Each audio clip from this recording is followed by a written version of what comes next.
echilibru. Sunt gazda dumneavoastră, psiholog Elena Harbour, iar astăzi, după cum am promis, vorbim despre persoana toxică.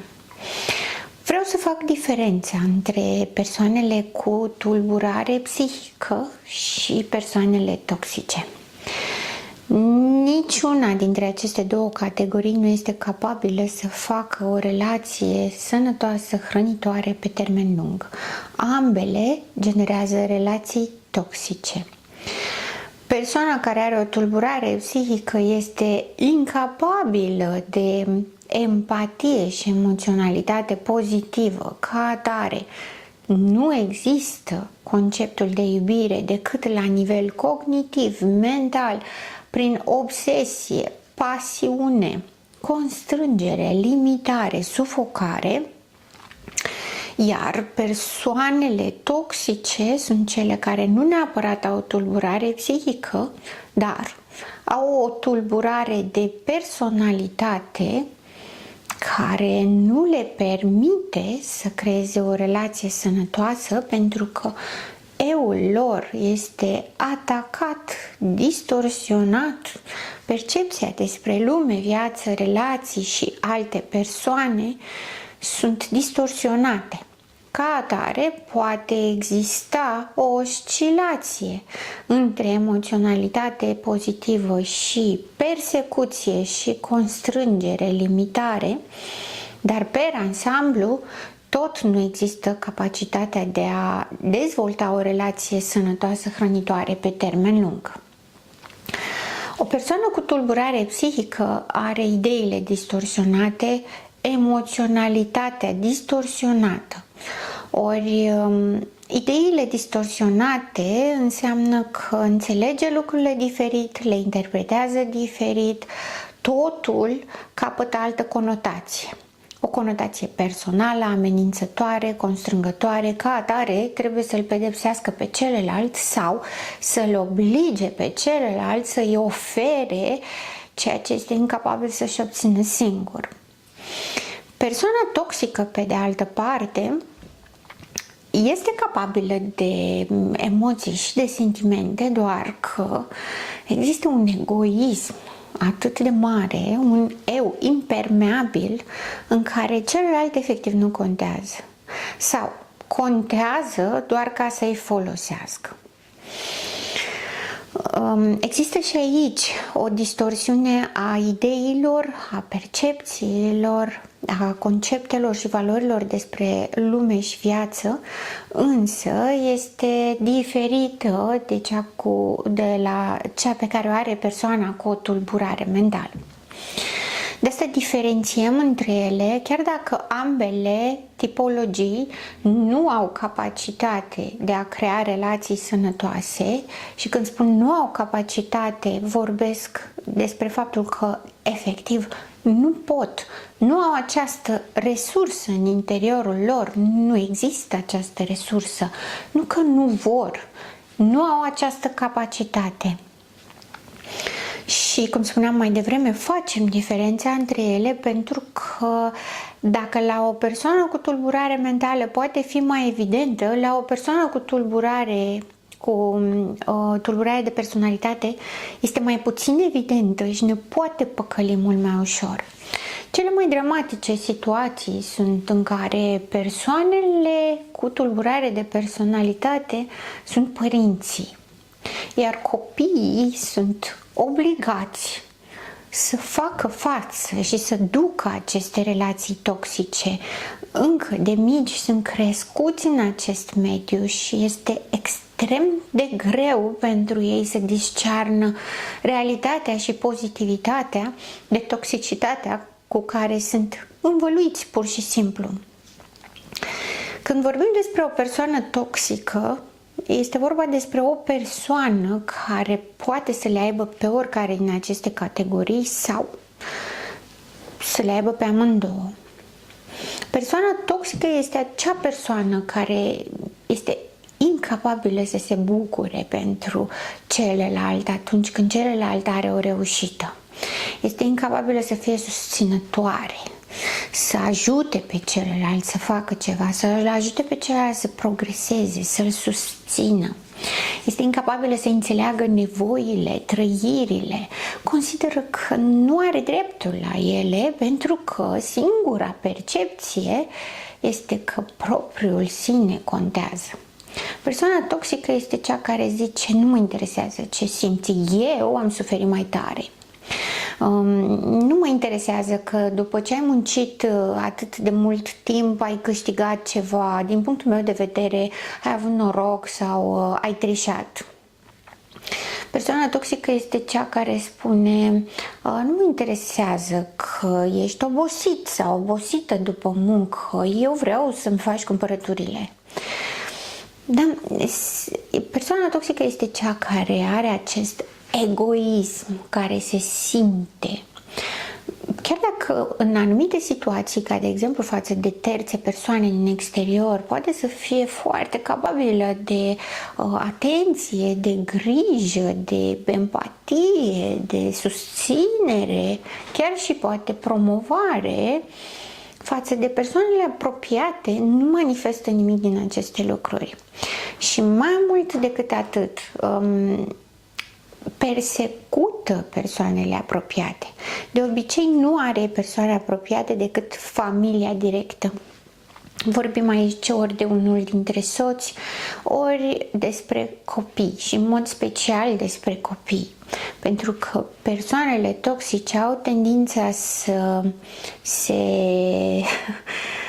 îmi vine să spun să se răzbune și este practic o răzbunare, este resimțită ca o răzbunare, chiar dacă în scopul în sine nu este răzbunarea. Scopul în sine este subjugarea, propriu zis.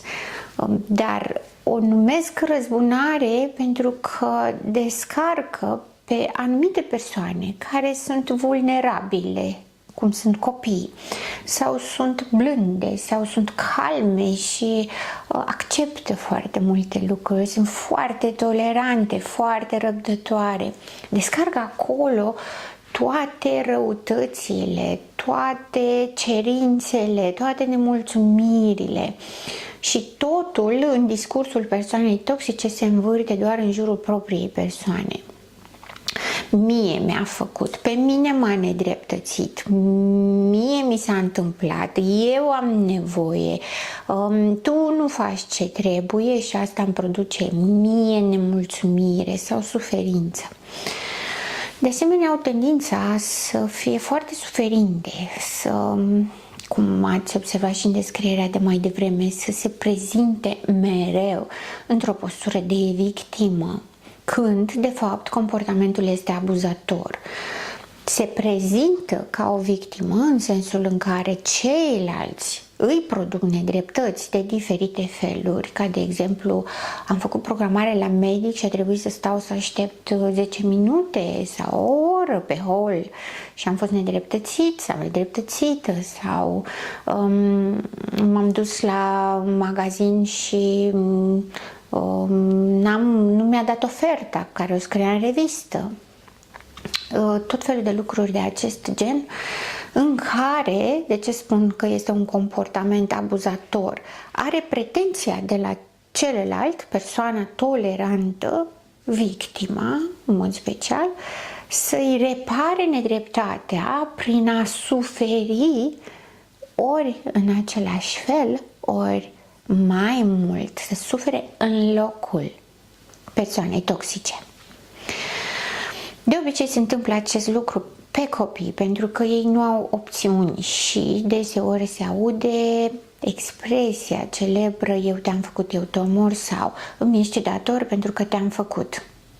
Eu m-am chinuit cu tine, eu am suferit pentru tine, eu am făcut sacrificii pentru tine, ca atare îmi ești dator cu tot ce-ți cer. Prima dată o să spună cu respect, dar respectul nu înseamnă respect, ci este vorba despre obediență, supunere, subjugare. Persoana toxică este cea care nu lasă pe celălalt să trăiască. Când îl vede mulțumit, îi strică fericirea. când vede că a construit ceva, și nu mă refer la o casă, mă refer la construcția dinamică a vieții, își ia un job mai bun, se căsătorește, orice ar fi pozitiv și de dorit, vine cu comentarii răutăcioase, se opune, e contră, îi găsește 5-10 alte soluții numai ca acel lucru bun să nu se întâmple. Varianta pe care nu o spune, dar o descrie implicit, este că trebuie să rămână amândoi într-o relație de fuziune în suferință. De asemenea, persoanele toxice sunt cele care vin cu mituri. O să fii pedepsit de Dumnezeu că nu mă respecti. Mă umflă râsul pentru că este o copilărie absurdă să amenințăm sau să blestemăm pe cineva, că Dumnezeu îl va pedepsi pentru că nu e subjugat. Însă, persoanele toxice trăiesc acest lucru, această idee cu o foarte mare intensitate emoțională și felul în care o transmit este menit să doară, este menit să umilească, să jignească.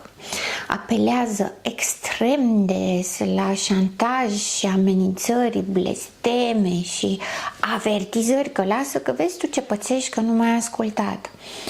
Este o domnie prin teroare, dacă am putea să-i spunem așa. Se dorește subjugarea, se dorește această menținere într-o fuziune toxică, pentru că relația toxică este o relație consumatoare, epuizantă pentru victimă, dar extrem de hrănitoare pentru persoana toxică. Persoana toxică este cea care nu reușește niciodată să-și producă mulțumire, fericire sau echilibru interior. Nu există o concordanță între minte și emoții, ci există oscilații.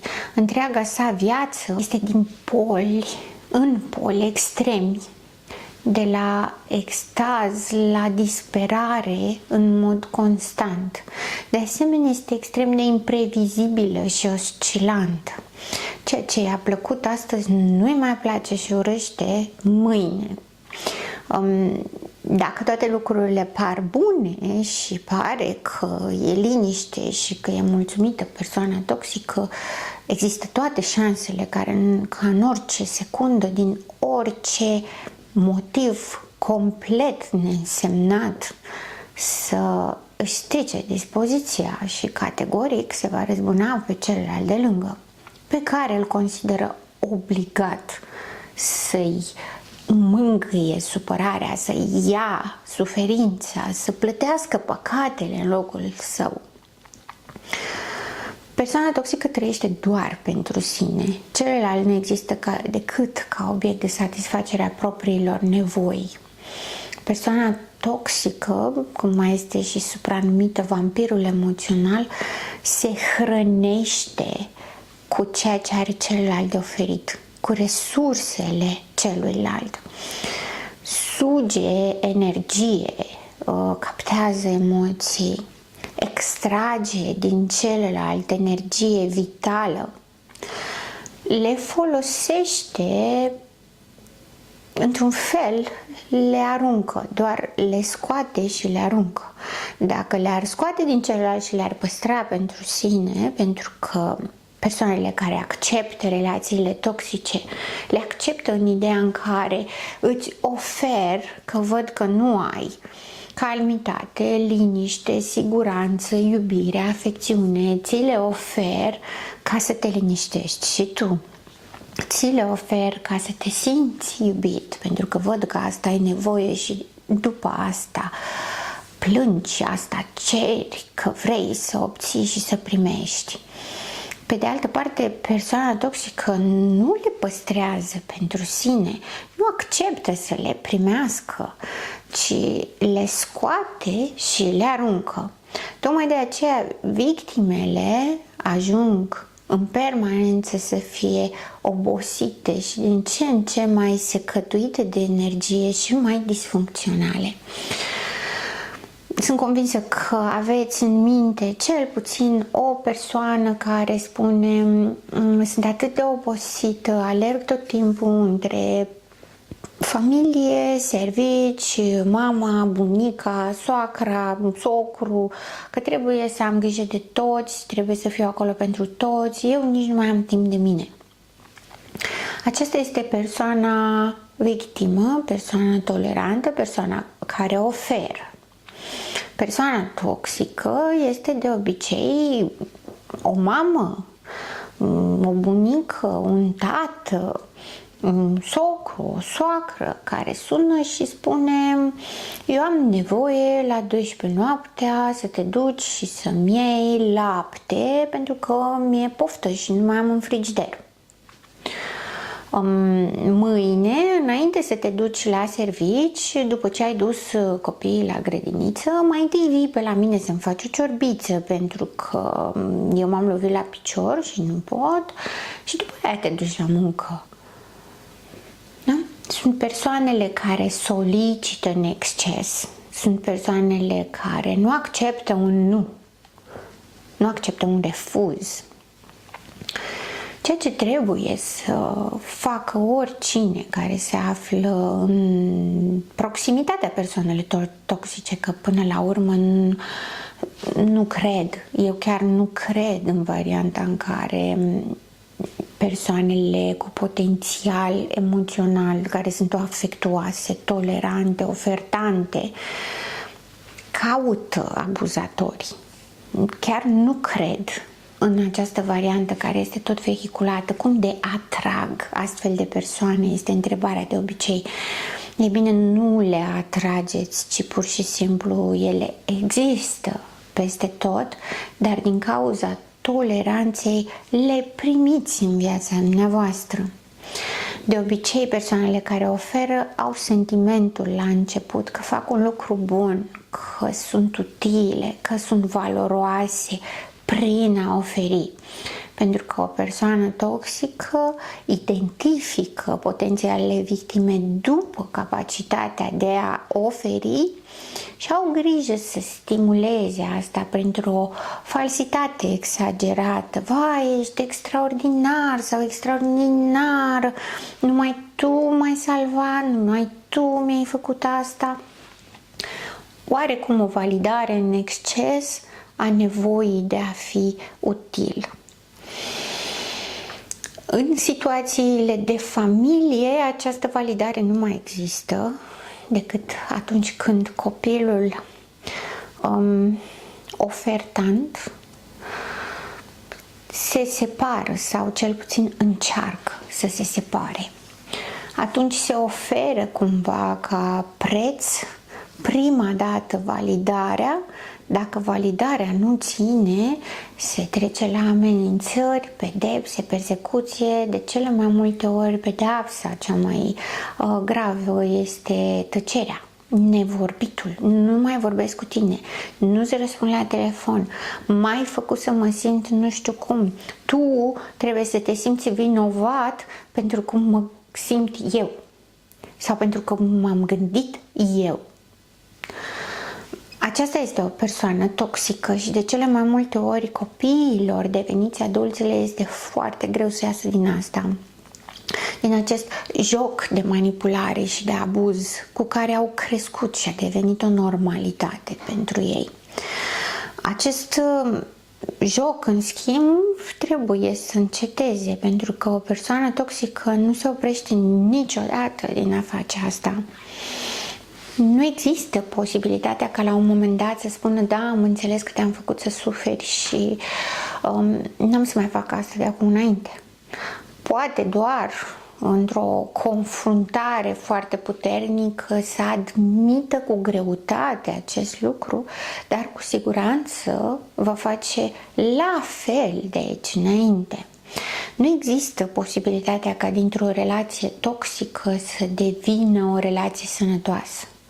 Și am să insist și am să spun din nou, nu există această posibilitate. Pentru că întotdeauna ajungem într-o relație toxică pentru că cel puțin una dintre persoane este toxică. Nu este toxică prin alegere. Aleg să te persecut pentru că n-am altceva mai bun de făcut, ci este singura modalitate pe care o știu de a relaționa cu cineva apropiat. Nu este o opțiune relația toxică nici pentru persoana toxică, nici pentru victima sa. Niciuna nu aleg în cunoștință de cauză, în bună credință, această relație, ci ambele vor să-și satisfacă o nevoie. Persoana toxică are nevoie de cineva cu care să fuzioneze, pe care să-l persecute și pe care să se răzbune, iar victima are nevoie să se simtă utilă și importantă pentru cineva. Ba chiar ar putea fi satisfăcătoare o idee de dependență între cele două persoane. Relația toxică poate să fie și în relația de cuplu, la fel de bine cum poate să fie și în relațiile de familie, părinți, copii, sau poate să fie și în relațiile de serviciu. Atât timp cât există o persoană toxică, incapabilă de relație sănătoasă, este posibilă relația toxică absolut oriunde. Însă, o relație toxică nu există decât dacă cel puțin doi consimt la acest lucru. Persoana toxică și persoana victimă. Persoana toxică nu are de ales, este singurul lucru pe care știe și poate să-l facă, nu poate fi altfel, și atunci toată responsabilitatea cade pe această persoană victimă, pentru că are posibilitatea să nu accepte. Probabil că vă gândiți acum, ok, dar dacă este un părinte, copilul cum poate să nu accepte? Cum poate să spună nu la o relație toxică cu un părinte? Ei bine, da, se poate. Într-adevăr, necesită înainte un demers interior de autonomizare, de echilibrare. Necesită să știe de dinainte la ce se aștepte când va spune nu. Sigur, așteptarea este de respingere și da, persoana toxică nu va accepta niciodată să piardă o sursă de hrană emoțională. Dar adevărul este că nu e nevoie să accepte. Pentru că, în realitate, când avem un astfel de părinte, ceea ce este obligatoriu să facem ca să putem să ne păstrăm sănătatea mentală, emoțională, fizică și sănătatea vieții noastre de cuplu, de relație cu proprii noștri copii, este să punem o limită persoanei toxice. În mod obligatoriu trebuie să punem această limită, chiar dacă nu acceptă. Vorbim despre limitele care se impun cu fermitate, dar fără duritate. Nu vorbim despre o confruntare dură în care îi spunem adevărul și cerem să se transforme sau să nu mai vorbească niciodată cu noi. Nu. Nu este cazul să fim atât de dramatici. Drama este apanajul persoanei toxice, nu al persoanei echilibrate. Nici o persoană echilibrată nu face drame dintr-o situație oricât de gravă ar fi ea.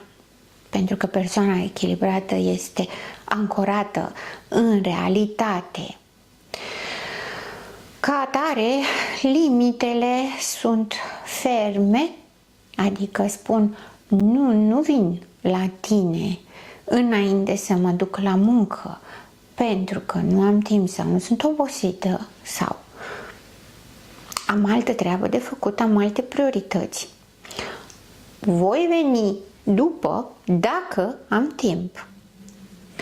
Cu siguranță că nu o să accepte. Un răspuns probabil ar fi sigur, te interesează numai de tine, de mine nu te interesează, o să mă îmbolnăvesc și o să mor și o să-ți pară rău că nu m-ai ajutat. Cel mai probabil acesta va fi răspunsul. Șantajul emoțional. Pe de altă parte, aici este cumva cel mai greu lucru de obținut de către victimă, partea aceasta de a tria cât este conținut emoțional menit să dezechilibreze și cât este real. În realitate, la un moment dat, toată lumea moare. Poate să ne pară rău sau să nu ne pară rău. Nu există posibilitatea să facem suficient de mult pentru un om cât să fie omul acela mulțumit, ci putem să facem doar ceea ce putem să facem atâta timp cât noi rămânem în echilibru funcțional.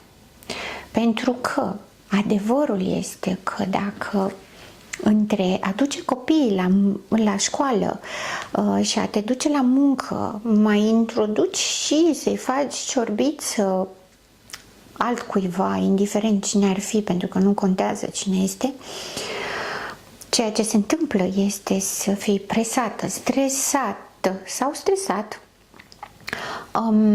cu foarte multe responsabilități, să te încarci și să te contaminezi cu nemulțumirea persoanei respective, pentru că se va conduce mai departe, nu va rămâne doar atât. Ai venit prea târziu, stai așa de puțin, mă tratezi nu știu cum. Da, va fi o încărcătură negativă acolo, care se va accentua peste celelalte treburi, peste lipsa de odihnă, lipsa de hrană emoțională și din acea validare și utilitate despre care vorbeam la început ca motiv al susținerii relației, ajunge să fie o sursă de consum care nu se regenerează. Și atunci limita este obligatorie. Și adevărul este că dacă tu nu ești bine, cei din jurul tău nu au cum să fie bine. Dacă tu nu ești bine, îi contaminezi și pe ceilalți cu rău. La fel cum face persoana toxică. Cât timp susții o relație toxică, chiar și cu cele mai bune intenții, chiar și din cele mai mari frici, ceea ce se întâmplă cu tine este să te transformi într-o persoană toxică, pentru că îți mănâncă resursele sănătoase și îți mănâncă energia, astfel încât să nu mai ai capacitatea să-ți revii și să fii o persoană hrănitoare. Persoana toxică te consumă dacă o lași să te consume. Dacă pui o limită, te protejezi pe tine prima dată. Și, în mod paradoxal, protejezi și persoana toxică, deși va fi foarte reticentă la asta și nu va accepta limita, va face tot ce este în putință cu toate metodele pe care le știe să te facă să încalci această regulă, această limită. Dar este o metodă de protecție și pentru persoana toxică. Când îi punem limită unui părinte toxic, părintele toxic este un excelent supraviețuitor. Niciodată nu va păți toate lucrurile pe care spune că le va păți. Pentru că, așa cum a fost capabil să trăiască până la vârsta asta, chiar și în condițiile pe care le reclamă atât de mult, că a avut o viață grea și că a suferit foarte mult, cu siguranță a avut și probleme și dureri și suferințe ca orice alt om. Este capabil să facă același lucru și de aici înainte. Și deja are abilitățile să o facă și deja știe cum. Spre deosebire de tine, care momentan abia înveți cum să faci, să ai grijă de tine și nu de altcineva. Nimeni nu este mai important decât tine, chiar dacă îți este părinte, prieten, soț, soție sau orice altceva. Nimeni nu este mai important decât tine. Nu mă refer la egoism aici, ci mă refer la faptul că toți suntem la fel de importanți unii pentru ceilalți și toți avem aceleași drepturi și toți avem aceleași nevoi. când persoanei toxice este foame, este normal că și ție ți este foame. Și nu este normal să renunți la nevoia ta de a te hrăni pentru a hrăni pe altcineva.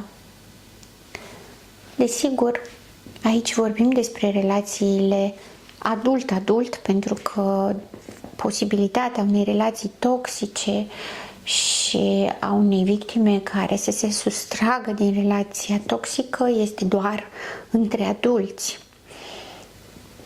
Despre relația părinte-copil am discutat mai devreme și dacă sunteți în postura în care să fiți o persoană ofertantă, hrănitoare, posibilă victimă a persoanei toxice, există riscul de a învăța acest tip de relație și de a-l perpetua asupra copiilor dumneavoastră, lucru care nu este bine să se întâmple și mai mult decât atât, învățând să punem limite într-o relație toxică, învățăm să punem limite sănătoase și cu copiii pentru a nu-i transforma noi pe ei în persoane toxice. După cum vedeți, este o dinamică foarte complexă și destul de amestecată pe roluri. Se influențează, partenerii relației toxice se influențează unul pe celălalt. Iar relația toxică, mă bucur să am o veste bună, relația toxică se poate anula. Toxicitatea poate fi eliminată din viața unei persoane, chiar și dacă persoana toxică este un părinte. Există posibilitatea de a gestiona o relație toxică astfel încât persoana victimă, persoana hrănitoare, ofertantă să poată să aibă o viață calitativă. Nu vorbim despre persoana toxică, ea așa rămâne, pentru că dacă ar fi putut să fie o persoană hrănitoare, ar fi fost. Și astfel, responsabilitatea existenței sau inexistenței unei relații toxice și existenței unei relații sănătoase vine doar asupra persoanei care este ofertantă și o perioadă din viața sa a existat și a funcționat într-o relație toxică. Există posibilitatea să nu se mai întâmple asta și există dreptul și șansa la o viață calitativă. Vă mulțumesc că ați fost astăzi alături de mine. Sper că informațiile au fost suficiente față de nevoia dumneavoastră de cunoaștere. Puteți să mai îmi puneți și alte întrebări și puteți să-mi și sugerați subiecte de emisiuni pe ceea ce vă doriți și aveți nevoie să știți. Promit că le voi ține cont de toate și în cea mai mare măsură, atât cât ține de mine, le voi onora. Sunt gazda dumneavoastră, psihologă Elena Harbur, și până data viitoare, rămâneți în echilibru.